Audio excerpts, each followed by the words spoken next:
नमस्कार साथियों। संत रोहिदास एक इंस्पायरिंग पर्सनैलिटी, एक विचार हम सबके लिए है। ये 14वीं शताब्दी के निर्गुण भक्ति धारा के एक संत थे और आज भी वो हमें इंस्पायर करते हैं। चलिए जानते हैं उनके कुछ इम्पोर्टेंट गुण या विचार जो आज भी हमें मार्गदर्शन करने में महत्वपूर्ण भूमिका निभा रहे हैं। उन्होंने एक आदर्श समाज की रचना देखी थी, यह सपना उन्होंने हमारे सामने रखा है, जिसमें वो कहते हैं, बड़ी खूबसूरती से कहते हैं, ऐसा राज चाहूं मैं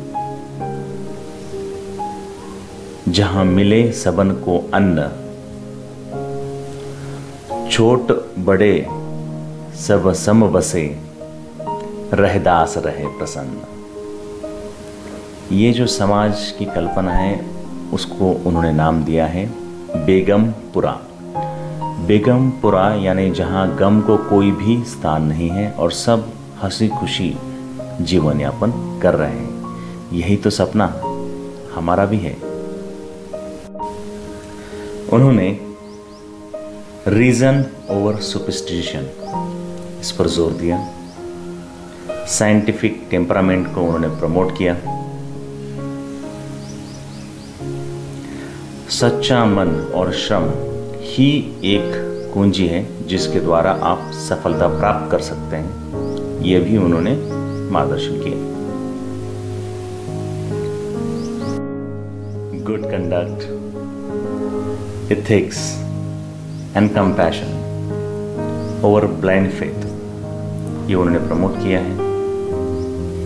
और डिग्निटी ऑफ लेबर जो हम बात करते हैं भारतीय संविधान में, उसको उन्होंने आगे रखा था।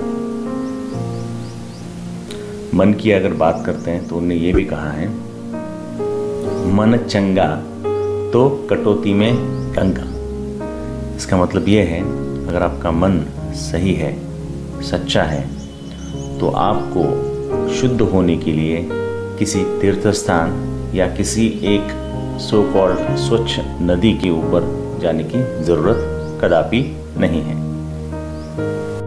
आखिर में हम ये कहना चाहेंगे, सबसे इम्पोर्टेंट बात जो उन्होंने कही, उन्होंने जाति को कोई भी महत्व नहीं दिया और जाति से ही दुख हमारे सामने आते हैं और हमारे समाज में अनैतिकता फैलती है। इसके बारे में भी उन्होंने कहा। He rejected the caste system and he promoted the social equality and rational thinking. इसी सोशल इक्वालिटी और रैशनल थिंकिंग के साथ हम अपना जीवन यापन करेंगे, यही आशा करते हैं और सही मायने में उनकी चलाई हुई परंपरा का निर्वहन करते हैं। धन्यवाद।